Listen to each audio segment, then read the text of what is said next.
First Alert Weather Zonecast, only on 7 News on your side. The preseason is here. We recap Washington's Friday opener in Foxborough.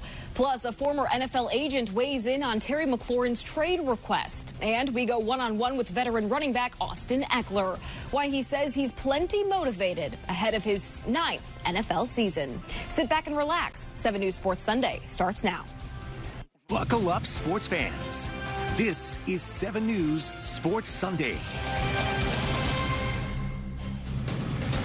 Hello and welcome into another edition of 7 News Sports Sunday. Happy to have you joining us tonight. I'm Natalie Spalla. It is officially preseason season. The Washington Commanders traveled up to Foxborough this week. Much more on Friday's game coming up. In the days ahead, Washington will host the Bengals at team headquarters ahead of preseason game number 2. Our Scott Abraham sat down with the radio voice of the Commanders, Bram Weinstein, who is sharing his early impressions on this year's team. What's your feeling with this team? Obviously, I mentioned some new faces. They kind of reloaded in a sense. Yeah, I think they're better across the board. I still think there are some questions for sure, but I think they're better. It doesn't mean they're going to have the same record. So I think because of the strength of schedule that they're facing, the amount of night games, the kind of wonkiness of the schedule, go to Madrid, play Thursday night against a prime opponent, week 2, a lot of night games, a lot of high-profile games. Like, they could have a worse record but be a better team by the end of all of it. So I think that's kind of how I feel about it. And I do think the goal is get back to the playoffs one way or the other. I'm a glass half full mentality approach here. So what are some things that you're very encouraged about, optimistic about? Here we are talking in July and August. I think there's a couple of position groups that were either liabilities or perceived weaknesses a year ago that have flipped and potentially have become strengths. I think the Laramie Tunsil trade really changed everything for the team. If there's a trickle-down effect to it, Brandon Coleman moving to a position where I think he could excel, not unlike the way Sam Cosmi moved from right tackle to right guard. Coleman now at left guard, Biotish at center. Josh Connerly, they love him. You know, they'll tell you that. They love him. So the offensive line, if you think about what it was a year ago when we were talking about this, I think we were sitting there going, I don't know. What is it going to look like? What is it going to be? Right? I don't know. Yep. This year feels like could be a strength. Corners, same thing. If you think about who the starting corners and the depth at the position was just a year ago, and think about it now, assuming health of Marshawn Lattimore, the way at least first impressions go, I don't know how you felt about it, but Trey Amos really looked the part to me. Mike Sanders still year 2 after having an incredible second half of the season, rookie year 1. It's another position group that went from a huge liability, played out that way, to a humongous potential strength. I love the depth of the D-line. I think the moves they made will make them a better rush defense. Like, I'm pretty convinced of that. I think they needed to bring someone like Von Miller in here. I think it's a very deep group. It's a very veteran-laden group. They're bigger and more stout up front. I like the group as a whole, but do they have a group that is a game-changing group? That's to be seen. The Commanders now have one preseason game in the books. Friday's 30-point routing at the hands of the Patriots came as a shock to Commanders fans and the coaching staff. While it's only one game, the battle still continues to see who will make this team and how each piece will fare in year 2 under Dan Quinn. I caught up with Lake Lewis Jr. for his thoughts as training camp rolls on. What are some of the things you're honing in on? I mean, I'm just looking at a lot of the young guys. Yeah. The young guys are really standing out. You know, when you think of Jalen Lane, he's having an outstanding camp, probably one of the top 5 camps of any player. So I'm looking at him. I'm looking at Ja'Cory Krosky-Merritt, yep. You know, the 7th-round draft pick, you know, running back. He's having an outstanding camp. So I think this team is showing you that they're going to take the next step from a talent standpoint, and they're going to lean on some younger guys. What about the way just practices are being run right now? I mean, Dan Quinn preaches the competition, preaches the energy. We see him out there running around just as much as the players are. What are you seeing in terms of how things are just being run? I mean, I think it's everything is structured. There's a plan in place. We've seen a lot of special teams, you know, and that's something that obviously he mentioned to us the other day in his presser that's important for this team. Yeah, looking at those position battles, I mean, 53, we see a lot of guys out there on that field. They're going to be cutting that essentially in half a little bit. Yeah. Are there players or positions specifically you're looking at a certain guy in that room thinking, okay, well, he's in trouble of maybe losing his starting spot, or maybe he's not even going to be on this team this season? I think the running back room and I think the wide receiver room can be mixed up. Okay. Because I do think that there's some incredible talent in both those positions. I think specifically for the receiver room, you're looking at maybe the 6th receiver. Will it be a veteran like a KJ Osborne or Michael Gallup, or could it be a young guy like Ja'Cory Brooks, who's having a really good camp? So, there's another kid, Straction, who's having a big camp, a big wide receiver. So that could be a mix-up. But then at the running back room, we all know Brian Robinson, Austin Eckler, they're locks on the team. Ja'Cory Krosky-Merritt's a lock. It looks really good, too.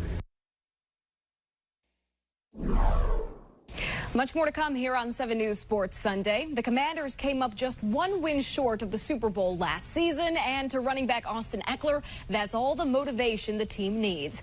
We sit down with the veteran back as he enters his 9th season in the NFL. Stay with us. We're back right after this. A trigger device that allows a gun to fire 800, 900 rounds a minute is back on the market. We beat the ATF. 7 News reveals why the ban's no longer enforced and the potential fallout ahead. Monday on 7 News at 5. Help 7 News and the Salvation Army stuff the bus. Donate school supplies at Amazon HQ2 Friday, August 15th, or from our Amazon wish list at WJLA.com/backpack. 7 News, your back-to-school headquarters. Snack break is over, so sit back down. You're watching 7 News Sports Sunday. After Washington was 1 win away from last year's Super Bowl, veteran running back Austin Eckler is focused on what the team needs to do to get themselves back in that position. As he enters his 9th NFL season and his 2nd with the Commanders, Eckler admits he still looks for ways to improve his own game and stay sharp. I recently sat down with him at Commanders training camp. Take a listen. Now, for you personally, I know this is year 2 for you here in Washington. So looking back a year ago, you were new, obviously a new face here in Washington, new to the team. This has to be maybe a little bit of a different feeling now heading into year 2. Oh, yeah. I mean, this is year 9 for me, yes. So I've been around a lot of ball. And year 2 out here in this area, it's been awesome here. And, we got the fans out. Yep. It's been awesome to see just everyone kind of come around and get back together what Washington football is. And so it's been awesome to have DQ, all these new pieces from all over the place come together and make something special. Days are limited when you hit 9 years. So for you to continue to want to work hard, continue to want to pour in not only to yourself but to the players and the people around you, what would you maybe tell yourself if you look back to your rookie year? Man, I think my younger self was just as hungry as I am now. Yeah. So I would say keep going. It's going to be hard. It's going to be tough, but guess what? You're going to make it through. Yeah. So just keep pushing. Just keep pushing because you need those hard times. You need the times where you're feeling some certain type of way, and you got to continue to push through because that's what's going to sculpt you as a man. So it's going to sculpt your mindset and keep you going. Well, let's talk about this running back room because it's very exciting to watch you guys compete out on the field, and we know Dan Quinn always preaches that competition. But you guys also have a lot of love for each other, is what it seems like, because even after practices, you guys are kind of huddled together. You sit down. It's kind of a little kumbaya circle a little bit. Walk us through kind of the dynamics. Yeah, it's a competitive atmosphere out here, 100%, but also we're on the same team, right? So we want to continue to push each other because when we push each other, when we raise the level of play, the people around us have to also hold that standard. And for us as a team, we are still a team, but we have to compete within the team. And so that's what we expect from each other. We expect each other to push each other. We expect to go out there and be competitive because if you're not, then you're letting the standard slip, and that's not acceptable for us. So for us, we always come together, preach words of wisdom, make sure we're in the right mindset before we go on the field and when we come off. I want to go back a little bit to last season and everything you guys were able to accomplish because there was this buzz in the air, not only here within the DMV and in this Commanders franchise, but truly everywhere. You look back at what you guys were able to accomplish and what you were able to build. Do you guys still talk about anything from last year, whether it be that success or whether that be that NFC Championship game? I think it's the culture, actually. Okay. The culture, because the culture is what produce the energy and the results that we have. Yeah. And so that's what we talk about every single day, coming back to being competitive, getting back to competing within, also getting back to being around each other because we have playmakers all over the field. That's great. But how do you bring out the most out of these guys? Well, if you have an environment where everyone's looking forward to coming into work because we're together, we know each other, we're brothers out there, it's a lot easier to push each other and hold people accountable because we feel like we're a part of something together as opposed to not coaching the culture and you kind of just feel like you're checking the box.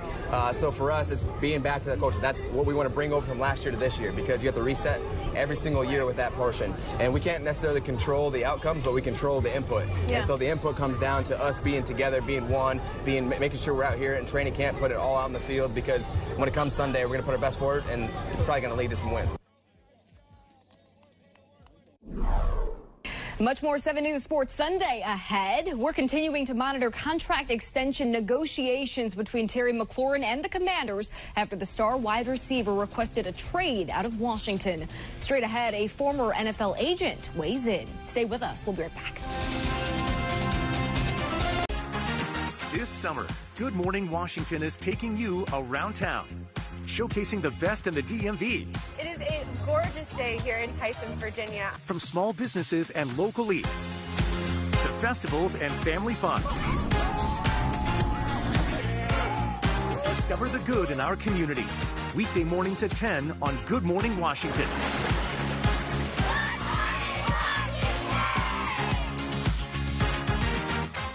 Summer storms don't send invites. They just pop up. That's why 7 News First Alert Weather is always watching. The most experienced local weather team with the largest weather camera network across the DMV.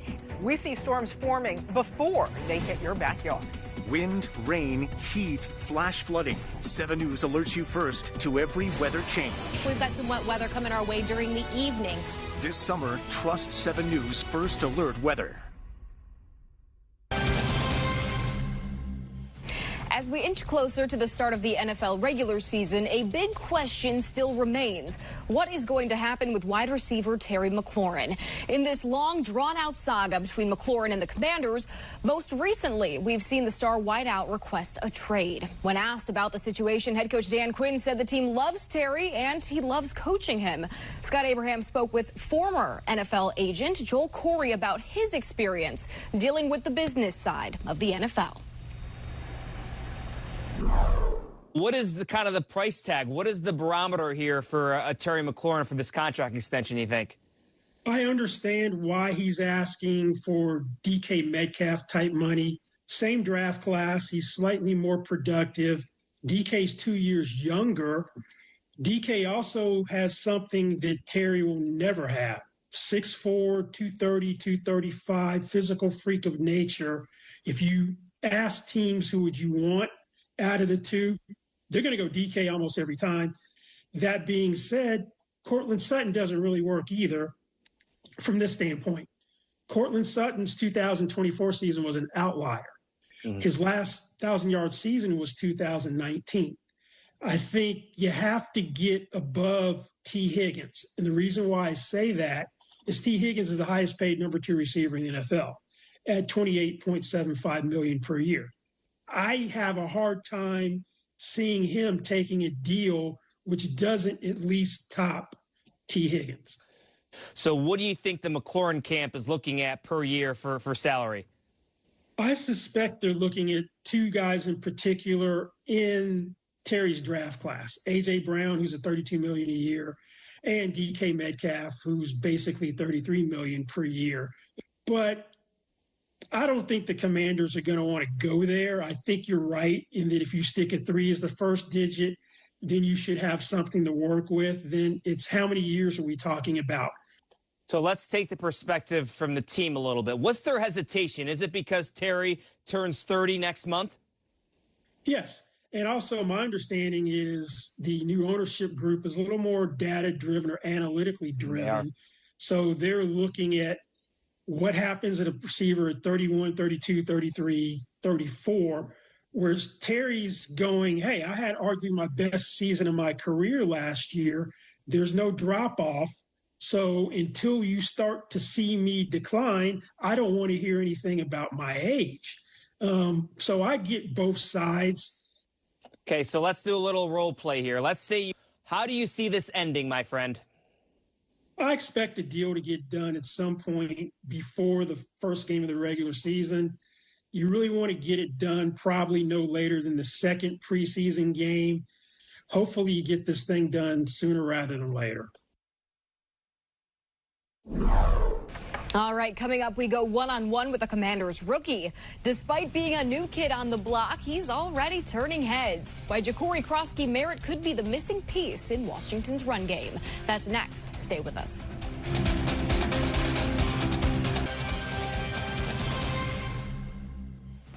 There is a buzz at Washington Commanders training camp. Keep your eye on the 7th-round draft pick, Ja'Cory Crosky-Merritt.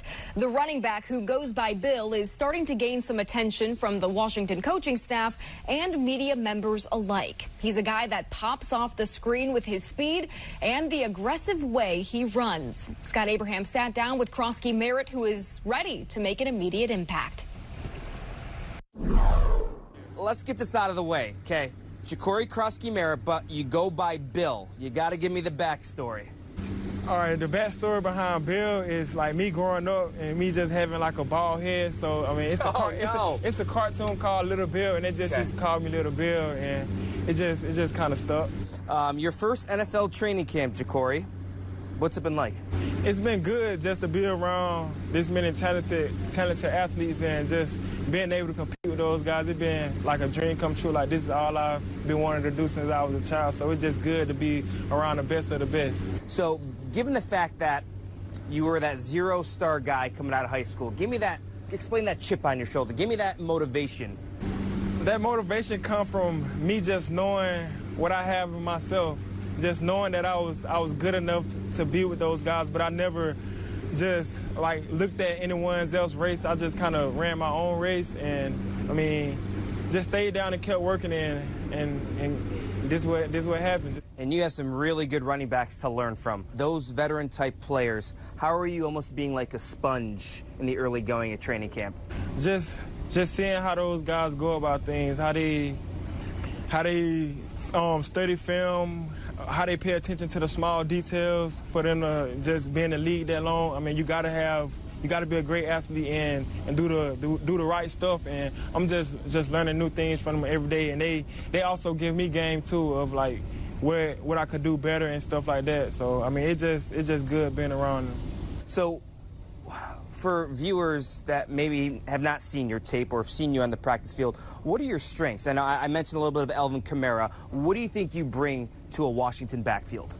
Just being explosive, being different with the football, and just running different. I feel like, well, explosive, that's the main thing, but just me being different with the football, me wanting to score, and just being aggressive. So I feel like that kind of describes my game. You have a lot of good running backs in that room. Not everybody's going to make the team, Ja'Cory. How do you do it? How do you make this 53? Just coming in, being hungry like I've been from the start, not getting complacent. I mean, if I have a good day, I know I got to stack good days on top of each other, and I feel like it'll all work itself out if I just stay focused and stack good days. So I'm just. All right, we'll be back right after this with some final thoughts. Stay with us. Where's my Army guys at? Where's my Army guys at? Well, to have a day where essentially you are in the spotlight and the military service members here are honored, what does that mean to you to have a franchise that does that? Well, that's great that they can at least honor the people who have already been out there serving and stuff like that. So it's really appreciative of them to take their time to come out and do something like this for us. And USA is putting this on for us, which is a great thing. We really appreciate it. Any community center service puts on something for the troops is a great opportunity for the troops to be out here. It's a pretty cool experience. I did it last year too, so like I'll come anytime I have the opportunity because it's a unique experience. And who are you with here today? It's my family. It's my little brothers. Oh, that's awesome. Yeah, come on, guys. Get in on the action. To be here and spend the day with them in this capacity, what does that mean? Yeah, it's exciting. We're going to definitely think back on it when we're at home watching the games. We're taking a lot of pictures. We're going to think back on this moment, and it's going to help us celebrate even more. It's an amazing feeling. We've been watching Commanders since we were little kids, so, definitely being out here and being at the training camp and watching them play and practice, that means a lot, All right, that's all the time we have for tonight's edition of 7 News Sports Sunday. As always, thank you so much for spending your night with us here. I'm Natalie Spalla. Have a great week, and we'll see you again right here next Sunday. Good night.